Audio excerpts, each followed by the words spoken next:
করতে হবে। জাতীয় সংসদ নির্বাচনে আমাদের বিজয় নিশ্চিত করার জন্য দেশি বিদেশি যত ষড়যন্ত্র হবে সকল ষড়যন্ত্রকে আমরা মোকাবেলা করব ইনশাআল্লাহ। লেভেল প্লেইং ফিল্ড নিশ্চিত করতে হবে। নির্বাচনের পূর্বে জুলাই চাঁদাকে আইনি কাঠামোতে বন্দী করতে হবে।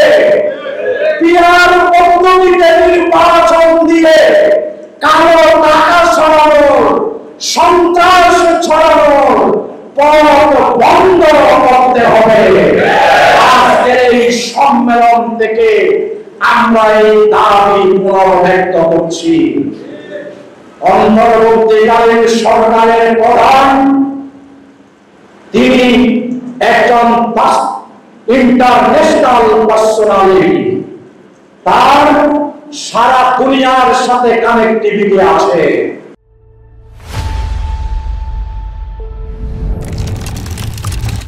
একটি বর্তমান তাকে ভয় দেখায়, তারা যেভাবে চায় সেভাবে ছেড়ে দেব, একটি নির্বাচন দেওয়ার জন্য ভয় দেখায়। বাংলাদেশের মানুষ ওই জাহেলি যুগের পুনরাবৃত্তি দেখলো, পাথর দিয়ে মানুষ হত্যা করার বিভৎস দৃশ্য। বাংলাদেশের মানুষ এই দৃশ্য আর দেখতে চায় না। চাঁদাবাজদের হাতে বাংলাদেশের নেতৃত্ব এদেশের মানুষ আর তুলে দিবে না। আমরা বন্ধপ্রতিম সকল রাজনৈতিক দলের প্রতি উদাত্ত আহ্বান জানাবো।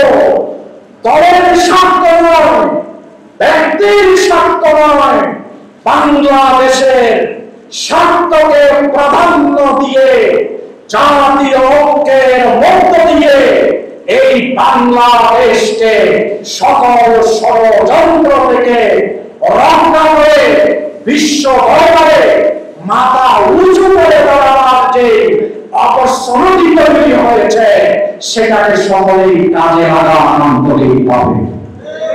এর বিপরীতে জুলাই চেতনার বিরুদ্ধে যদি অবস্থান গ্রহণ করে আবার জুলাই বিপ্লব সংঘটিত হবে, সন্দেহ নেই।